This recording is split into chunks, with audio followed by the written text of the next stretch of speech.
Dulur-dulur semuanya, cara daftarnya, jadi silahkan dulur-dulur ke cortexdjp.pajak.go.id ya, seperti yang ada di layar ini. Nah, kemudian nanti tampilannya seperti ini. Nah, login dan ke bawahnya, karena kita belum punya akun, kita akan daftar ya. Ada tulisan pengguna baru, kita klik daftar di sini. Nah, setelah kita klik daftar di sini, nanti akan ada eh, menu pilihan seperti ini ya. Nah, karena kita mau tutorial daftar perorangan atau orang pribadi, ini silahkan klik perorangan. Nah, setelah itu kita klik yang ini ya, pendaftaran dengan aktivasi NIK. Nah, setelah itu nanti kita akan diarahkan ke identitas wajib pajak ya. Kita diminta untuk mengisi NIK, nama, tempat lahir, kemudian tanggal lahir, jenis kelamin, status perkawinan, agama, pekerjaan, nama ibu kandung, nomor kakak, kemudian hubungan keluarga. Nah, ini datanya ada di KTP dan kartu keluarga kita. Nah, jadi datanya sebelum kita isi di sini, kita siapkan KTP dan kartu keluarga kita. Nah, kalau dulur-dulur masukkan NIK ada keterangan nomor identitas nasional diduplikasi, itu tandanya NIK dulur-dulur sudah terdaftar. Jadi tidak perlu menggunakan menu daftar di sini, tapi silahkan klik aktivasi akun ya. Kalau tulisannya ada nomor identitas nasional diduplikasi. Nah, cara aktivasi akun kita juga ada video yang lainnya, jadi silahkan yang ada keterangan seperti ini, tonton video kami yang lain, ada tulisannya aktivasi akun Cortex ya. Nah, kalau yang nggak ada keterangan seperti ini, nicknya sudah dimasukkan dan sesuai, itu bisa lanjut ya proses pendaftarannya. Nah, seperti ini ya. Masukkan nick, nama, kemudian tempat lahir, negara asal, tanggal lahir, jenis kelamin, status, agama, pekerjaan, nama ibu kandung, nomor kakak, status hubungan keluarga. Nah, baru bisa kita klik verifikasi. Nah, kemudian ini kan status kepala keluarga ya. Nah, kalau kepala keluarga atau anak, itu biasanya lancar nih verifikasinya. Tapi kalau dulur-dulur statusnya istri, nah itu pastikan suaminya sudah punya NPWP dan dulur yang sebagai istri, itu datanya dimasukkan di akun Cortex-nya suami ya. Kalau belum terdaftar atau belum sinkron data eh, istri yang di akun suami dengan nomor kakak yang belum sinkron juga, ini biasanya tidak bisa lanjut ya. Nanti kalau masih error bisa hubungi kantor pajak terdekat. Nah, tapi kalau kepala keluarga atau anak ini biasanya langsung bisa. Jadi klik verifikasi ya. Setelah klik verifikasi nanti akan ada keterangan data berhasil divalidasi ya, sukses. Baru kita bisa klik lanjut. Setelah klik lanjut nanti ada verifikasi kontak berupa email dan nomor HP. Ya, masukkan email, kemudian nomor HP, kemudian ini nanti tombol verify-nya nyala ya, silahkan diklik. Yang email, yang nomor HP juga silahkan diklik. Supaya apa? Supaya kode verifikasi atau OTP masuk ke email dan nomor HP kita. Ke email berupa kotak masuk email, ke nomor HP berupa SMS. Dan catatan untuk nomor HP ini, pastikan memiliki pulsa ya. Kenapa? Karena nanti setiap SMS ada biaya Rp500. Kalau nggak ada pulsanya, kodenya biasanya tidak akan masuk ya. Jadi silakan diisi pulsa dulu sebelum klik verify. Kalau sudah terisi pulsa, silakan klik verify. Oke, klik dua-duanya verify ya. Ini diklik, nanti akan muncul kode verifikasi telepon berhasil dikirim dan kode verifikasi email juga berhasil dikirim.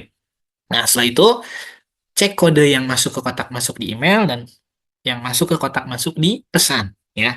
Berupa SMS, nanti masukkan ke kotak yang ini ya, di sini dan di sini. Contohnya ini ya, kalau di email nanti ada kode yang ini di kopas. Nah, masukkan ke kotak yang sini. Yang SMS juga sama ya, masukkan ke sini. Klik verifikasi, ini juga klik verifikasi supaya nih tombol ini bisa nyala. Karena step sekarang itu kalau ininya belum hijau nih, ini nggak bisa lanjut. Oke? Dan jika kode verifikasi tidak masuk ke email atau ke SMS, itu kemungkinan jaringan sedang error. Nah, kalau jaringan sedang error, solusi lain adalah daftar offline ke kantor pajak terdekat. Nah, jika lancar, verifikasi masuk semua, selanjutnya kita klik verifikasi dan klik verifikasi sehingga akan ada notifikasi berhasil memverifikasi nomor telepon dan berhasil memverifikasi alamat email. Baru kita bisa lanjut dengan mengklik lanjut ini ya. Oke. Setelah klik lanjut, ada pertanyaan apakah silakan masukkan orang terkait wajib pajak. Ini kalau ada orang, apa tuh, tambahkan orang yang mempunyai hubungan istimewa. Ini nggak usah aja ya. Klik lanjut, di skip. Setelah itu masukkan data ekonomi atau data pekerjaan. Setelah klik tambah, nanti sumber penghasilan atau sumber pendapatan yang diklik ya. Nih, yang ini ya supaya muncul, ada 3 pilihan. pekerjaan, pekerjaan bebas atau usaha. Nah, jadi apakah kita bekerja? Simpelnya kalau kerja itu kita digaji ya. Jadi kita bukan yang menggaji atau kita bukan mencari uang sendiri ya. Kalau pekerjaan itu kita digaji oleh perusahaan, oleh perseorangan. Kalau digaji ini silakan ke sini. Karyawan swasta, buruh harian lepas, klik di sini. Nah, pekerjaan bebas di sini kayak dokter, notaris, pengacara, freelance, YouTuber masuk sini ya. Nah, kalau punya usaha jual beli, industri ini silakan kegiatan usaha. Nah, ini saya kasih contoh pekerjaan, kita klik pekerjaan. Kemudian KLU-nya ini di add ya, klik add lagi. Nanti setelah itu ini silakan cari KLU-nya dulur-dulur ya. Boleh search berdasarkan KLU. Kalau dulur-dulur pegang kode KLU ini bisa dicek di internet ya. Kode KLU pajak kalau mau search-nya by KLU.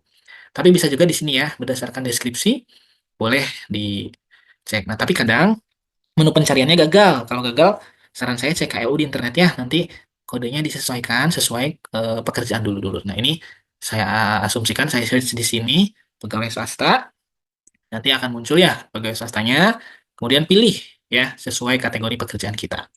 Nah, setelah klik pilih, nanti ini dimasukkan ya ada kotak sebelah, ini harus diisi. Kita sebagai apa? Pegawai pabrik atau karyawan bank atau karyawan swasta, pokoknya harus diisi ini ya. Kemudian ini ada kotak kecil nih harus checklist ya supaya bisa lanjut. Setelah itu ini ke bawah lagi penghasilan per bulannya berapa nih atau ada kategorinya. Kalau udah klik simpan. Nah, setelah klik simpan nanti akan muncul ya pekerjaan kita di sini. Nah, kalau punya dua pekerjaan atau punya usaha juga, ini silakan klik tambah. Jadi data di Cortex sekarang mengakomodir lebih dari satu profesi atau pekerjaan ya. Kalau cuma satu, silakan langsung klik lanjut saja. Oke. Setelah klik lanjut, nanti kita akan mengisi alamat lengkap sesuai dengan KTP ya. Masukkan alamat kampung atau jalannya, RT berapa, RW berapa, provinsi, kabupaten, kecamatan, desa, dan ada tambahan nih kode pos. Ini data geometris. Nanti kita klik ya. Maps kita, rumah kita. Itu disesuaikan. Oke, diisi semuanya. Nanti setelah terisi, mark address-nya atau tandai alamatnya akan nyala, baru kita bisa klik nih di sini. Kita klik mark address-nya, kemudian, nah ini maps-nya, titik yang ini yang saya buletin, silahkan disesuaikan di rumahnya dulu ya. Kalau sudah klik, simpan. Nah, setelah klik simpan, ini ada copy from domisili, ada data KTP dan data tempat tinggal gitu ya. Kalau sama ini silahkan di copy ya domisili dengan KTP-nya sama, misalkan ya satu alamat saja, silahkan copy.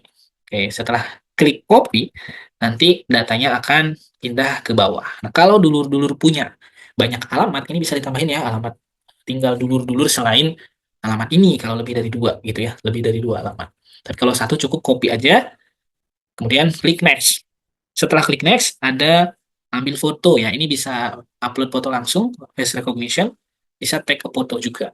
Nanti kalau sudah pas, klik ambil foto, kemudian klik validasi foto. Nah, setelah dulu klik validasi foto, kalau berhasil ada tulisan successfully verified your image. Jadi terverifikasi ya. Hingga tombol lanjutnya nyala, baru kita bisa klik lanjut. Nah, setelah klik lanjut, udah selesai pengisiannya. Ini hanya tinggal konfirmasi bahwa data yang disampaikan itu sudah benar dan lengkap dan setuju untuk menggunakan wajib pajak sebagai sarana penerimaan surat dan dokumen perpajakan. Ini di checklist atau dicontreng, klik ajukan permohonan sampai ada pemberitahuan terima kasih telah mengirimkan permohonan Anda. Silahkan periksa email. Nah, setelah ini kita cek kotak masuk, akan ada banyak kotak masuk yang kita terima, meliputi. Ini ada ya dibaca, silahkan hak dan kewajiban wajib pajaknya, bentuknya PDF, kemudian ada BPS atau bukti penerimaan surat kalau kita sudah daftar. Kemudian surat penerbitan akunnya. Nah, ini berisi password ya supaya kita bisa login di akun Cortex-nya. Nah, ini yang paling penting nih, NPWP elektronik ya. Kemudian ada surat keterangan terdaftar, ada surat sambutan dan surat keterangan aktivasi. Tadi kan karena kita pilih menu sekalian aktivasi nick-nya. Oke ya. Nah, yang paling penting dulu-dulu ini ya, dua ini harus ada. Kalau yang lain nggak ada bisa gampang lah ya nyusul atau minta ke kantor pajak. Kalau dua ini dibutuhkan. Kenapa? NPWP kan khawatirnya kita buat persyaratannya yang elektronik. Penerbitan akun nanti isinya password ya. Nah, kita buka coba PDF-nya ya seperti apa. Nah, kalau NPWP nanti dulur-dulur dapat NPWP elektronik seperti ini ya. Nah, kalau satunya lagi password, nah seperti ini. Jadi nanti ada password akunnya, ini di kopas ya untuk login di Cortex.